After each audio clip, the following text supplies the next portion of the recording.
আর তুমি?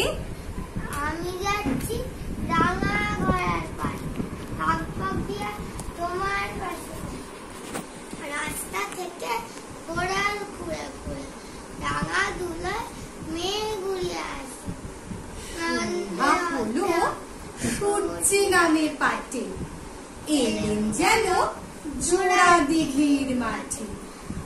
ধু করে যেদিক পানে চাই, কোনখানে জনমানব নাই।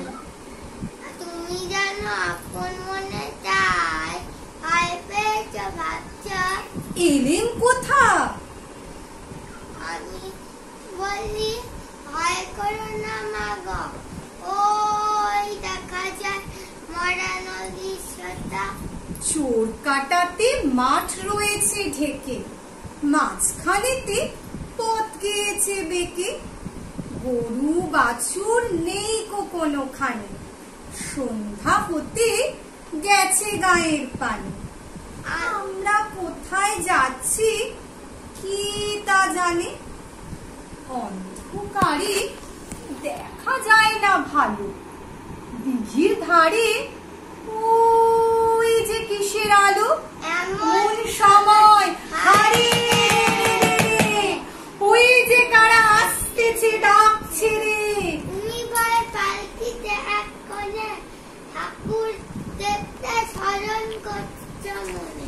পেয়ারাগুলো পাশের কাঁটা বলে পালকি ছেড়ে কাঁপছে থর থর। তুমি বলছো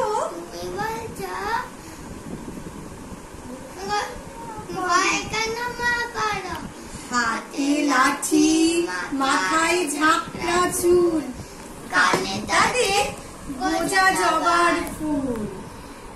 আমি বলি দাঁড়া খবরদার, একবার যদি আসিস কাছে এই দেখ আমার তারা চুপটা করে দেব তোদের সব। শুনে তারা লম্ফ দিয়ে ওঠে, চেঁচিয়ে উঠলো হারে রে রে রে রে, যাস নে খোকা উড়ে। দেখো না চুপ করে চুটিয়ে ঘোড়া গেলেন তাদের মাঝে, ঢাল তরোয়াল ঝনঝনিয়ে বাজে। কি ভয়ানক লড়াই হলো মাঝে, শুনে তোমার গায়ে দেবে কাঁটা।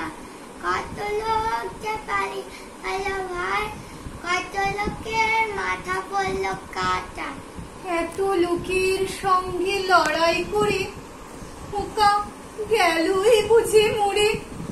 আমি তখন রক্ত মেখে ঘেমে এসে বলছি লড়াই গেছে কেন। শুনে আমি পালকি থেকে নেমে চুমু খেয়ে নিচ্ছি তোকে কোলে।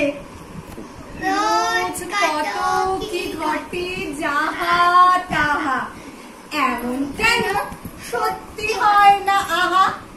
ঠিক যেন এক গল্প হতো তবে, শুনতো যারা অবাক হতো সবে।